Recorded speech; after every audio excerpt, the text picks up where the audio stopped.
something nearby has moved.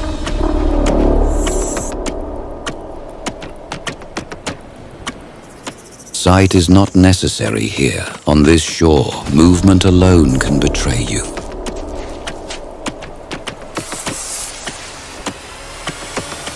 For a heartbeat, they pause, bodies tense, heads lifted, listening for the next clue.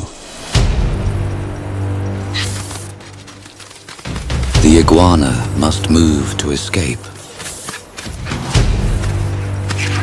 The snakes have done what they were built to do. Their hold tightens, the resistance fades, and the last movements of the iguana disappear into silence.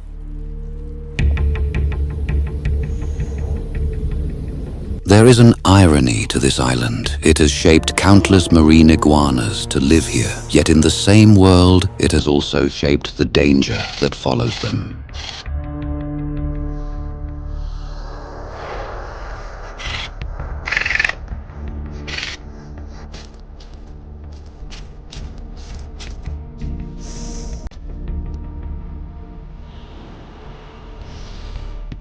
Out here, stillness can be the difference between life and death. Move too early and it gives itself away. Wait too long and the danger closes in anyway, and the iguana understands that. A scrape of a claw, a twitch of the tail, a shift in balance, that is all it takes. The snake is searching for movement, not shape. If the iguana can resist the urge to run, it may remain just beyond notice.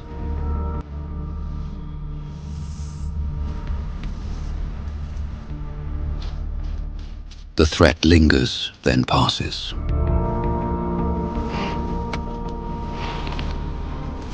On this shore, exposure is never neutral. The moment it leaves shelter, it enters a landscape tuned to movement.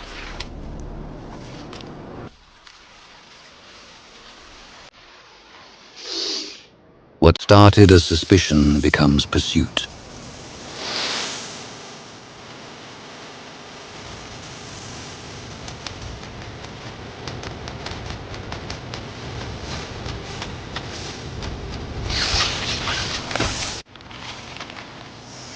They turn movement into contact, and contact into control. For a moment, it looks finished.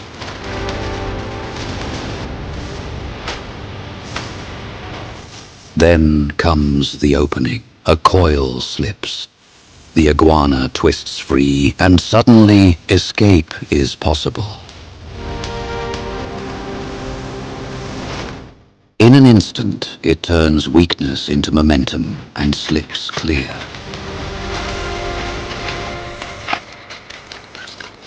Here, the rocks begin to help. They break up the chase, giving it cover, footholds, and just enough unpredictability to throw the snakes off.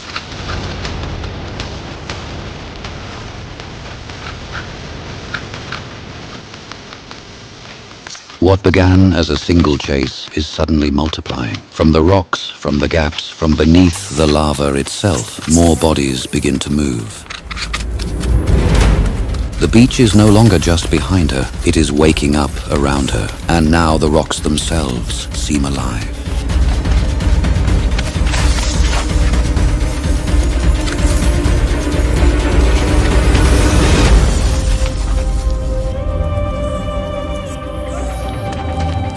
Now the rules shift. Up here, movement and sound no longer travel the same way through the ground.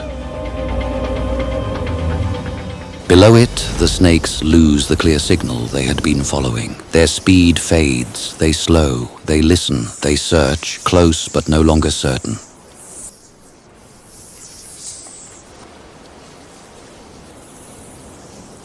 Then it moves, and at once the snakes have their answer.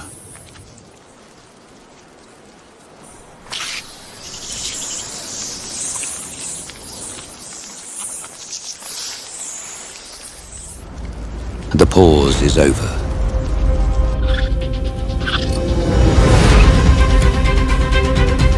With With the snakes almost within reach, she makes the only choice she has left. She leaps.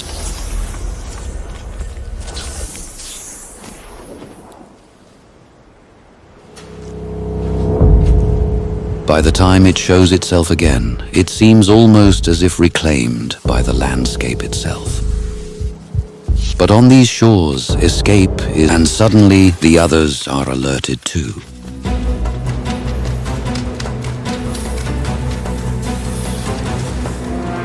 It runs hard for the rocks, trying to turn the terrain to its advantage. But now the landscape turns against it. What should have offered escape instead becomes a place of enclosure, with danger pressing in from every direction.